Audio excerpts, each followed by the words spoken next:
Hello, female first responders. We are in Grand Lake, Colorado, and we have to take advantage of the three of us being together. With me is Pam Starr, retired lieutenant from Dallas Police Department, Jennifer Atherton, a police officer with the Dallas Police Department, used to be a senior corporal, but she purposely demoted so that she can do more of what she believes in doing. And of course, I'm Kimberly Stratman, retired lieutenant from the Dallas Police Department. We are taking advantage of being together up here on vacation. Well, you live here, and we live here part of the year, and you're on vacation. But we're all here, and we consider ourselves kind of a powerhouse of a female talent here, right? Oh, yeah. I'll go with that. And so we wanted to just real quickly share with you why we are serving female first responders. And we're actually going to start with Pam, because Pam has been doing it for years, back when it was hard to do it. And I think it was easier for me than it was for the women that came before me. But even when I started promoting women's issues and women in law enforcement, it was a difficult step, I think, to take. It started when I started in training and realized that there were a lot of differences between men and female, physically and thought process wise, that I thought I could take advantage of to increase the way women performed as police officers. I got a lot of kickback from that. I was the only female at the Firearms Training Center at the time. But I do have an educational background in women's studies. I did at the time teach women in law enforcement classes, so it became kind of a passion to promote the training and promotion of women in law enforcement. And you didn't get the best acceptance necessarily. Oh, absolutely not. No. There were a lot of whys. There were a lot of, I don't need that. There were a lot of, even from women, we don't want to separate ourselves, so why should I take a class for women? Just to jump in and be completely transparent, which I used to be embarrassed not to talk about it, and I realize it's important now. I was one of those women. I was telling my husband that this morning. I was giving a little background. And I said, and some women were just hateful about it. It's because they didn't want to be Signaled if out. they were part of the sisterhood, then they're not a part of the brotherhood, which you don't realize. We are different, right? Yep. But that was a hard lesson for me. And you became a big inspiration for what we're doing today. Because of that, and because of I learned a lot of lessons that you even inadvertently taught me that were, in such a great way. Like, you were never evil about even the backlash or the that I know of. You know what I mean? Yeah, it was just, and I think we were all on our own journey. Sure. And I'll say that there were probably women when I started in law enforcement that I was like, there's no way I'm going to align myself with her because she's too vocal about it. Until you realize there's actually something to that. We should actually pay attention to this. And so it was. I don't know that at the time I had enough courage to do a women's only association. I was real big on training, so I commend you for that. But there's just no way. It took you ladies to get us there, though. So we absolutely have to give credit for what you have done, and then absolutely what you are doing now. Because like what she said, the courage to do it and the time to do it, I don't know how you have the time to do it, and the fact that you're working with the newer officers that are a different breed, and you're working with the retired officers, different breed, right? And you're able to do it all, and you're getting the attention across the country from other groups, and me being sandwiched between the two of you. Like, I always was an instructor at the academy, but I never did anything just for women. I never did anything just for women, because I was a cop, right? I was a daughter of a cop, the wife of a cop. I mean, I was just a cop. I didn't see myself as separate. And I look back now and I think, oh my gosh, the opportunities that were missed. The opportunities, and maybe that's how it was supposed to be. They say things go the way they're supposed to go. But when I sat in that meeting where you got the vest distributor and all the women, and we were actually talking about our vests not fitting us, I'm like, why have we not done this years and years ago? And I'm retiring in a year and a half or 2 years, and why did we not do this years? I could have had a vest that fit. Sidebar, I'm so flat-chested I can wear a man's vest. Good. Yeah. I'm just going to say that. Comfortable. But when women had their babies or gained their weight, they were embarrassed, and some of them wouldn't even wear their vests because they didn't want to go back where they would wear it would be extremely unsafe Or like and uncomfortable. gapping on the sides and stuff like that. Even the belt, the pants, all of that. It's not just the vest. It's every piece. Yeah. And Still then got a long ways to go. Yeah. we do. Oh yeah. But I think the fact that we recognize that, but I think the fact that we can give credit to what the women did in the past. Oh yeah. And when I think of being a trailblazer, being hired on 35 years ago, I'm like, what? I just went to work and did my job. Right. I didn't even know. Yeah. And anytime somebody treated me in a way that they shouldn't have, I was like, fuck you. Yeah. Who do you think you are?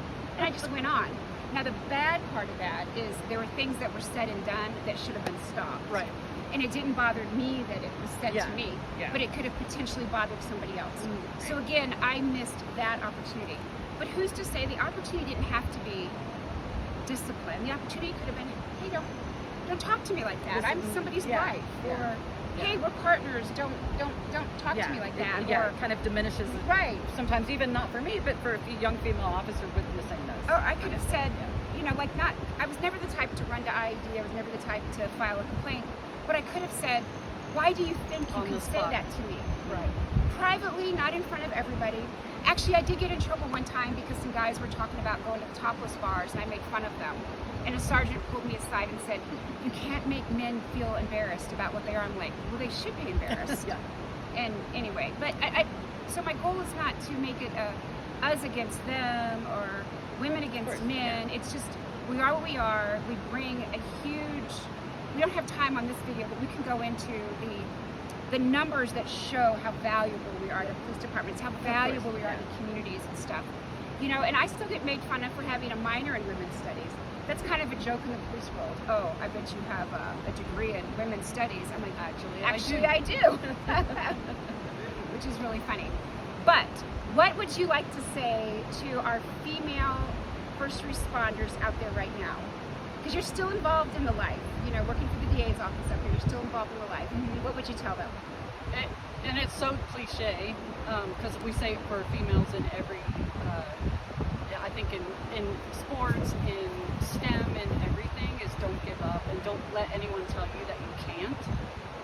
I think it could be hard. It can be hard in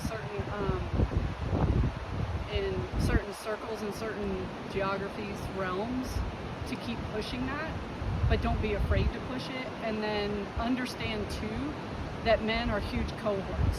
Yes. So you don't have to shun men to promote women, because there are a lot of men out there that will absolutely 100% get on your side and support you. Yes. Which usually makes it easier, because if a guy calls out another guy, it may go a lot further than women trying to call men out. But use the whole community to promote yourself and promote yourself in whatever field you're in. Yes. And you, young lady, what would you? I don't know how to follow that. Gosh, yeah, I agree. Don't give up. Just keep doing what you're doing. Do your job. Do what makes you happy. I guess your passion. It's very cliched as well. Right. But if that's what you want to do, do it. Don't let anybody else tell you what you can and cannot do. I personally, I enjoy it when somebody says you can't do that. Oh yeah, line in the sand. Yeah, it's fun. It's Watch really me. okay. Watch me cross it. Yeah. Guess what I'm going to do now? I don't even want to. Yeah, But exactly. I wasn't even thinking about that, but now that you told me no, That's it's kind on. of It's on. That's mine. Exactly. You said I can't have it, it's mine. Yeah. But So- yeah. Oh, sorry. No, go ahead. Well, I was going to say I agree with also taking the whole community. Like when we started our association, I was super excited to see. We were a little worried at first that a bunch of men were going to join, right? Because to try to run it. Right. But the men that joined immediately are huge supporters and huge. They see what goes on in some of the struggles and difficulties, and they just want to be. They want to help us because they know that we can also kick ass. Yes. And take names and all that stuff. Yes. So yeah, just keep on doing Keeping what you on. want to do. Don't let anybody stop you. Yeah. Another cliche, and it's a different aspect of what the ladies are saying. I too, when someone tells me no, I'm like, fuck it, I'm doing it, right? Try and stop me. But I do want to say that sometimes you don't have to fight. And that's a really big thing that I'm finding in the coaching business, where I'm coaching women and first responders, is we are very good at fighting, and that's, we fought to get our jobs, we fought to keep our jobs, we fought for our training, we fought for promotions, all that stuff. But sometimes we don't have to fight, and maybe we could find find another way. Include the community. Get the people that support you.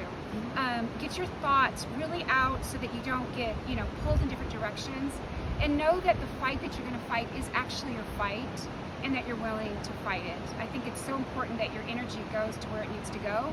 And then one thing I would like to say, even to that young lady who's just now starting to think about going into the first responder world, or the woman who's been on for 25, 30 years, the life that you're living today is going to give you the life that you're going to live later. I know retirement seems so far away, but do things now that matter to you. Do things now that support your career, that support your family, that support your health, so that later on you can still live the life that you want to live. So I'm going to put contact information in the notes, but tell them again your name. Pam Starr. Up here in Grant County. Jennifer Atherton. In Dallas. And I am Kimberly Stratman, and I am in Dallas and in Grant County.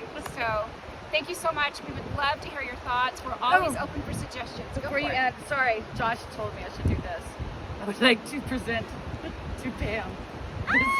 I wish I had a coin, but this is I didn't bring one on vacation. This is from our association. Honestly, is amazing.